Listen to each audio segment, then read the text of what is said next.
이렇게 좀 했죠? 좀 힘들더라도 풀어서 하나하나씩 다 설명을 해드릴게요. 정리하고 외우는 것까지 여러분들이 해보세요.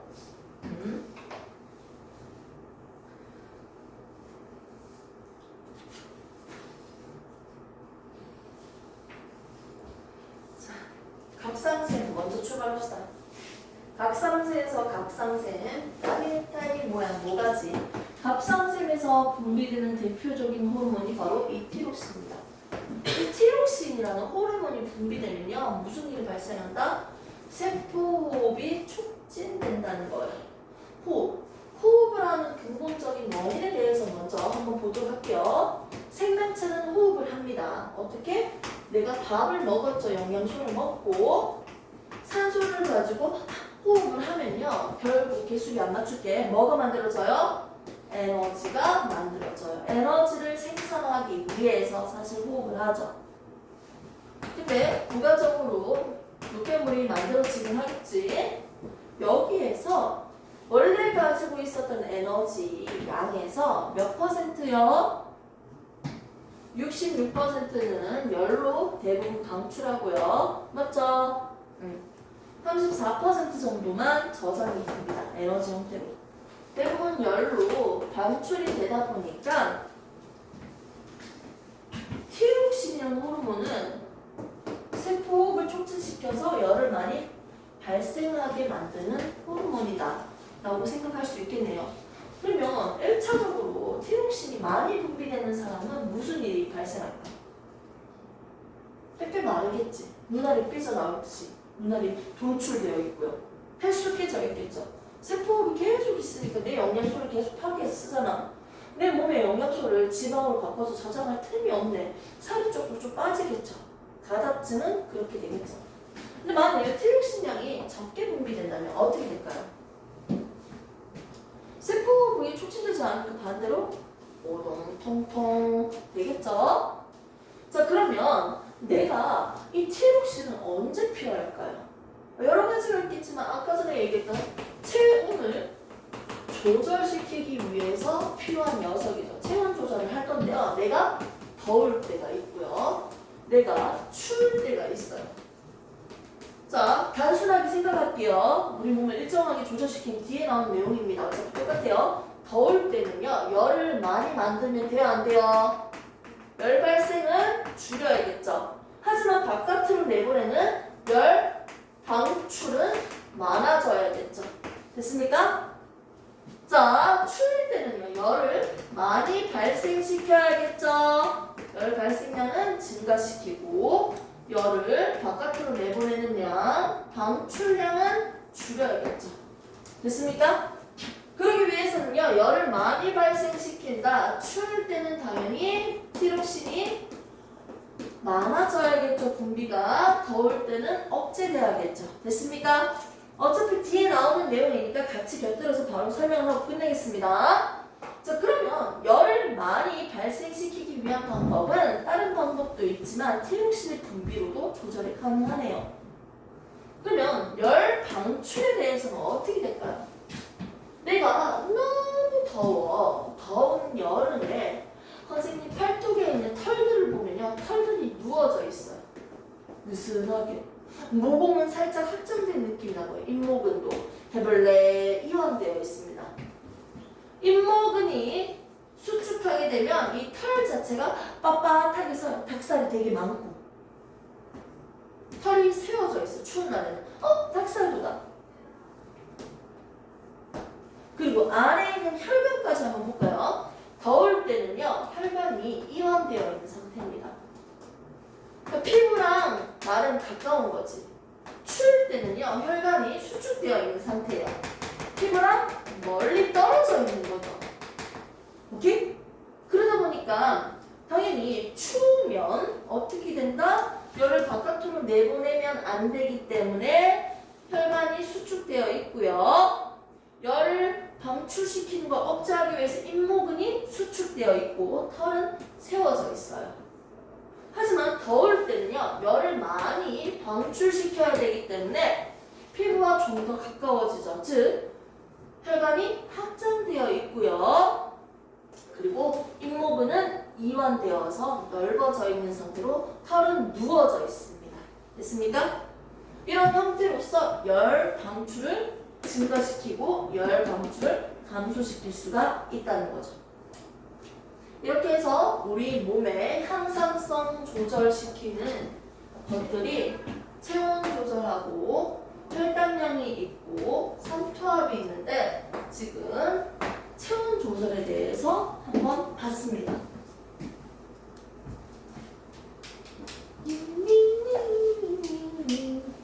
시간이 얼마 남지 않았어요. 이 남은 20분을요 좀 더 알차게 한번 써봅시다.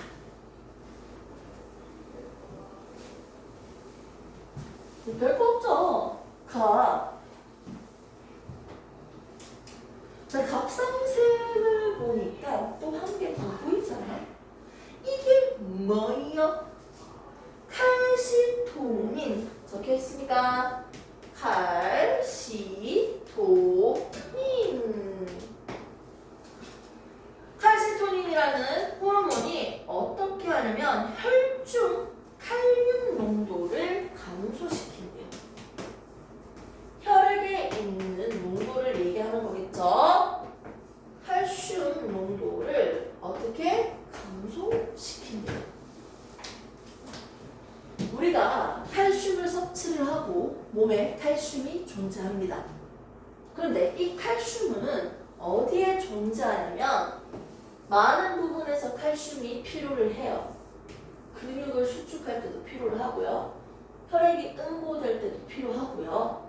그리고 신경 전달할 때도 등등에도 많은 부분에서도 필요를 하겠죠.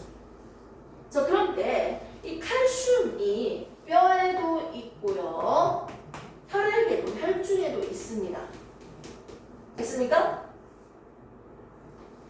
내가 몸에서 혈액에 칼슘의 양이 풍부하다면 어떻게 할까요? 내가 필요한 양만 혈액으로 보내고 나머지는 뼈에 저장을 하겠죠. 골다공증 안 걸리겠네. 그리고 내 혈액에 칼슘이 적정량은 흘러줘야 돼요. 내가 필요할 때마다 쓰려면. 근데 부족하면 어떻게 될까요? 도로 다시 뼈에 있는 걸 꺼내서 혈중에 있는 칼슘 농도를 증가시키겠죠. 됐습니까? 이 작용을 하고 있는데 갑상샘에서 만들어서 분비되는 칼시토닌 이 호르몬은요 혈중에 있는 칼슘 농도를 줄인다는 거예요. 그럼 결국 무슨 얘기예요? 뼈에 저장을 시키겠다는 거지. 뼈에 저장을 시키겠다는 거지. 됐습니까? 내가 칼슘이 몸에 많으면 무슨 호르몬이 분비된다? 뼈에 많은 게 아니고요. 내가 칼슘 섭취가 많아서 칼슘이 풍부하면 무슨 호르몬이 분비된다? 칼시토닌 호르몬이 분비돼서 혈중에 많은 칼슘을요 뼈로 저장시킵니다. 됐습니까? 근데 내가 몸에 혈중에 혈액에 칼슘이 너무 없어. 그러면 반대로 뼈에 있는 칼슘이온을 꺼내서 혈중 칼슘이온의 농도를 증가시킵니다. 이 호르몬이 어디에 있냐면 밑에 이제 한번 보도록 합시다. 갑상샘이 아닌 부갑상샘에 파라토르몬이라는 호르몬이 보입니다. 부갑상샘에 어떻게 파라토르몬이라는 호르몬은요 혈중 칼슘의 농도를 증가시키는 녀석이에요. 하나는 감소시키고 하나는 증가시키고 서로 반대되는 작용을 함으로써 일정하게 유지시키고 있죠. 이런 친구들을 우리는 서로 반대되는 작용으로 유지시킨다.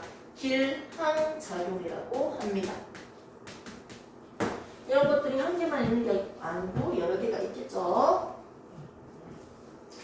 이렇게 해서 우리는 갑상샘에 있는 티록신, 칼시토닌, 그리고 부갑상샘에 있는 파라토르몬까지 봤습니다. 이제 정말 중요한 친구들 중에 한 개인 이자가 나오네요. 이자 먼저 볼게요. 네, 그림을 보고 그냥 하셔도 될 것 같고요. 이자는 또 다른 말로는 우리가 뭐라고 얘기합니까? 췌장이라고도 하죠. 이자는요, 소화효소를 무려 3가지 탄단지 소화효소를 모두 만드는 녀석이에요. 이자에서는 3가지 녀석 뭐가 있어? 탄수화물, 단백질, 지방. 시험도 중요하지만 우리 수능까지 칠 거니까 정리 빨리 할게요. 아까 분해시키는 효소 이름 뭐였습니까? 똑같은 녀석 아밀레이스. 단백질 분해시키는 트립신, 철행. 자, 그 다음에 지방은 분해시킨 거. 라이페이퍼가 아니고 뭐였어요? 라이페이스죠. 됐습니까? 이렇게 3가지 호르몬이 분비되죠. 만들어서. 그러면서 지금 나오는 호르몬은 알파세포와 베타세포로서 표현이 되는데 우리가 인슐린과 글루카곤의 호르몬을 만들어서 분비시키기도 하죠.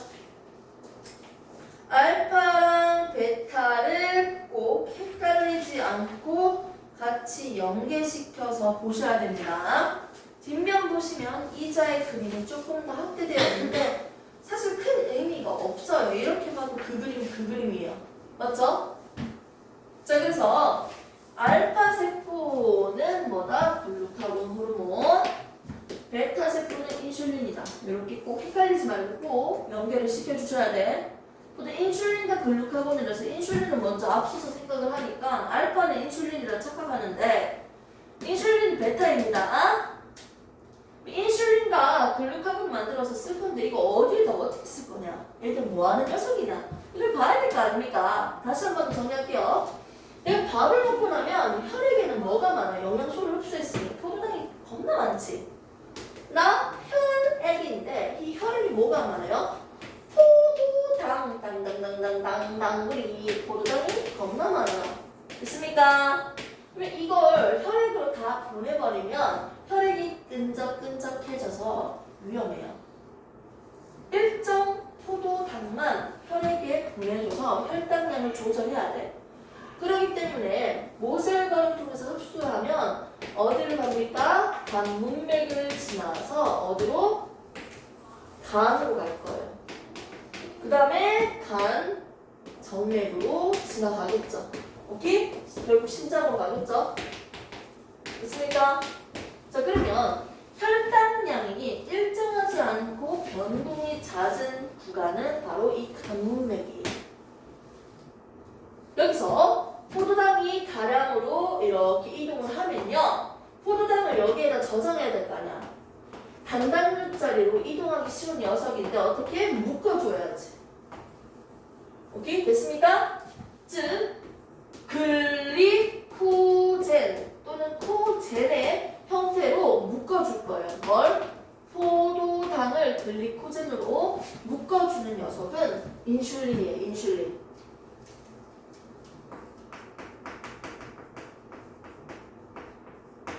됐습니까? 밥 먹고 난 후에 당뇨 환자들 일부가 주사바늘로 막 찌르잖아. 인슐린 공급하잖아. 밥 먹고 난 후 혈당량이 너무 많으니까 어떻게? 저장하는 거 할 때 인슐린이 필요한 거예요. 묶어주는 건 누가 한다? 인슐린이 한다. 이건 자금이 커지고 있는 과정이니까 동화작용이에요? 이하작용이에요? 동화작용입니다. 됐습니까? 인슐린이고요. 그러면 밥을 먹기 전이야. 너무너무 배가 고파. 아이고 배가 고파. 혈액에 포도당이 부족해요.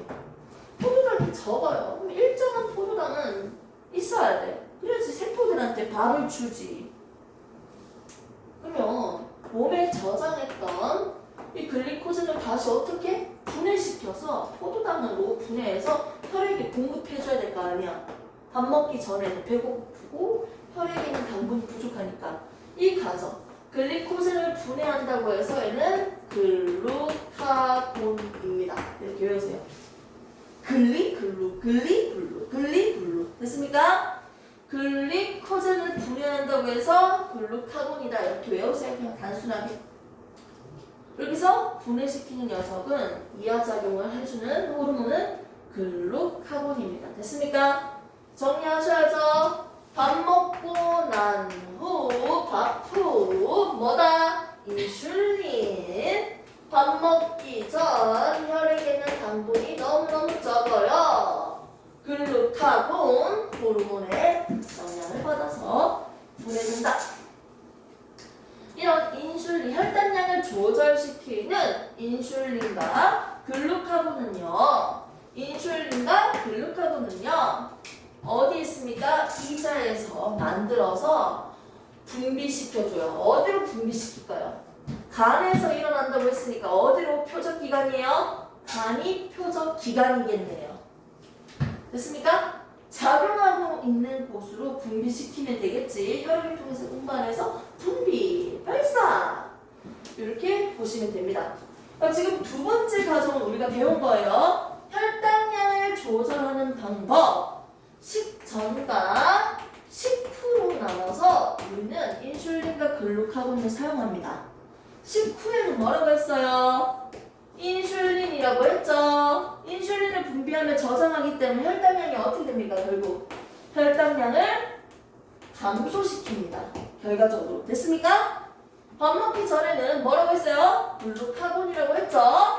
혈당량이 부족했는데 혈당량을 증가시키는 역할을 하는 거죠. 됐습니까? 그래서 혈당량을 일정하게 조절시키는 작용을 지금 같이 본 거예요. 이제 남은 게 뭐다? 바로 삼투압입니다. 삼투압도 좀 전에 사실 우리가 배웠어. 항이뇨 호르몬이에요. 내 몸이 너무너무, 나는 단순하게 할게요. 여러 가지 경우가 있으니까. 농도가 싱거워. 물이 겁나 많아. 물 섭취 많이 했어요. 수박 먹으면 그렇게 화장실을 자주 가더라. 싱거우니까 물을 내보내야 되죠. 물을 내보내야 되니까 항이뇨 호르몬이 어떻게 됩니까? 억제돼야 됩니다. 항이뇨 호르몬은 물의 재흡수를 촉진하는 녀석이거든요. 내 몸이 너무너무 짜다. 어떻게? 물을 흡수해야 됩니다. 그래서 얼굴이 띵띵 붙잖아. 물을 흡수한 상태니까 짠 거 먹고 자면 어떻게? 항이뇨 호르몬 양이 증가돼야 됩니다.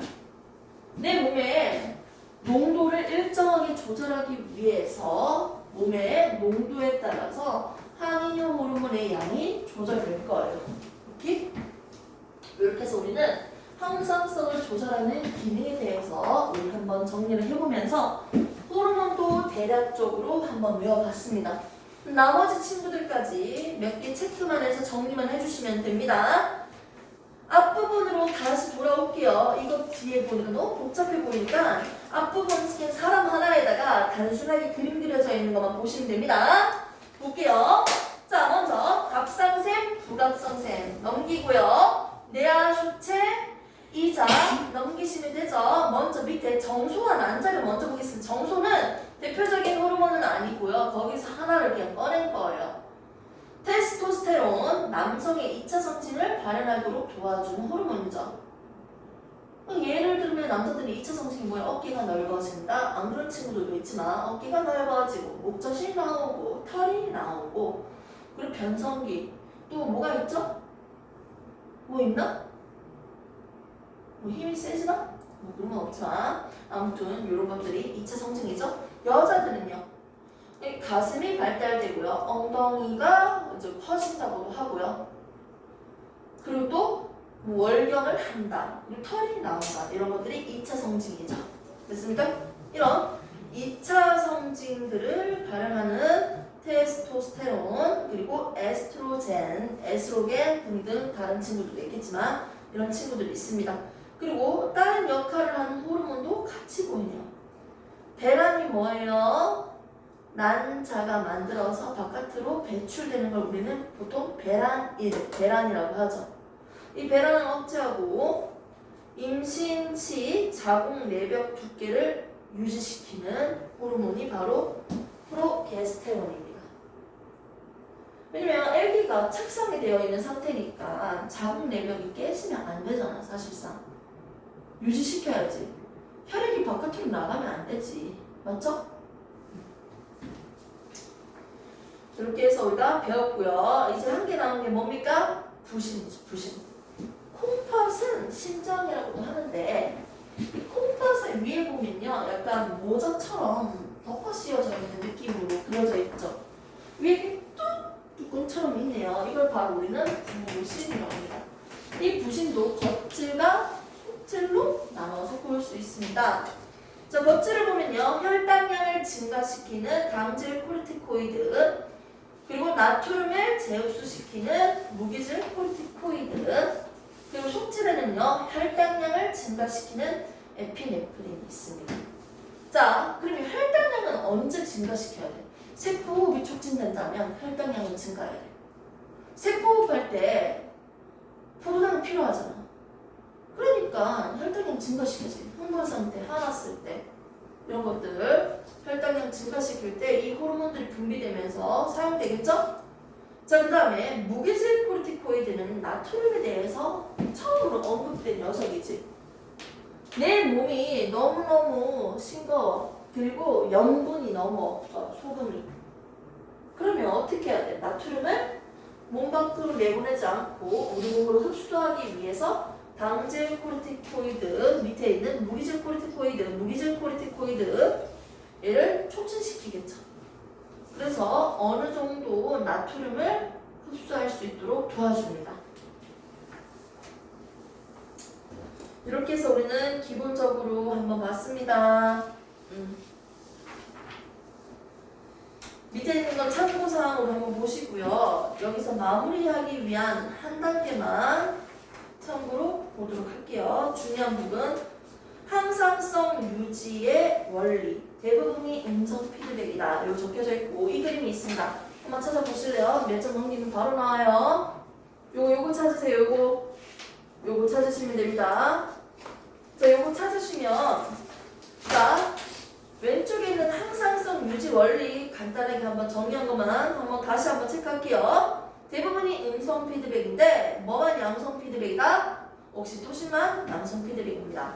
용어 정리하셔야죠. 기량작용이 뭐라고 했습니까? 서로 반대되는 두 가지의 요인이 작용한다. 그 대표적으로 여러 가지가 있죠. 아까 전에 얘기했던 칼시토닌과 파르토몬도 뭐다? 기량작용이라 했죠. 됐습니까? 양성 피드백 밑에 적혀져 있죠. 옥시토신 되어있죠. 맨 밑에 있는 갑상샘의 원리에 대해서 한번 볼게요. 여기 티록신 호르몬이 어떻게 분비되는지 그 과정만 한번 체크를 하셔야 돼요. 내하 수체 말고 간내 시상하부에서 출발할 거야. 시상하부에서 오케이? TRH 즉 내하 수체 전역 자극 호르몬이 분비됩니다. 그럼 내하 수체를 때리겠지. 그럼 내하 수체에서 어떻게 TSH 누구? 갑상샘 자극 호르몬이 분비돼서 갑상샘을 때릴 거예요. 야, 티록신 만들어! 그러면 드디어 갑상샘에서 티록신이 분비됩니다. 됐습니까? 이 과정으로 계속 갈 건데 이때 티록신의 분비량이 너무 많으면 다시 억제로 할 거고요. 위에 두 개. 티록신 양이 너무 부족하면 다시 위에 두 개를 촉진으로 할 겁니다. 많아서 그 결과값 때문에 다시 억제시키고요. 너무 적으니까 그 적은 결과값 때문에 다시 촉진시키죠. 서로 반대되죠. 음성 피드백 과정 중에서 기본적이면서 가장 중요한 내용입니다. 이렇게 보시면 돼요. 오른쪽 그림들 혈당량 조절, 체온 조절, 삼투압 조절 다 설명했습니다. 그림 한 번 더 참고하시고요. 뒤에 있는 건 많은 그래프 분석을 위해서 우선 붙여놨습니다. 뇌 분비계 질환으로 대표적인 그림이 하나가 보이실까? 갑상샘 종이라고 부풀어 올랐죠. 왜? 아무리 자극을 받아도 티록신이 제대로 분비되지 않으니까 자극만 받아서 목이 부풀어 올랐네요. 됐습니까? 이렇게 해서 호르몬 한번 전체적으로 한번 쭉 정리해서 오시고요. 다음 시간에 앞에 조금 아쉬운 부분을 좀 메꿔주고 뒷부분은 조금 더 진도를 나가서 문제 좀 풀어보도록 하겠습니다. 오늘은 우선 이 정도까지만 진도를 뺄 거고요. 잘 준비합시다.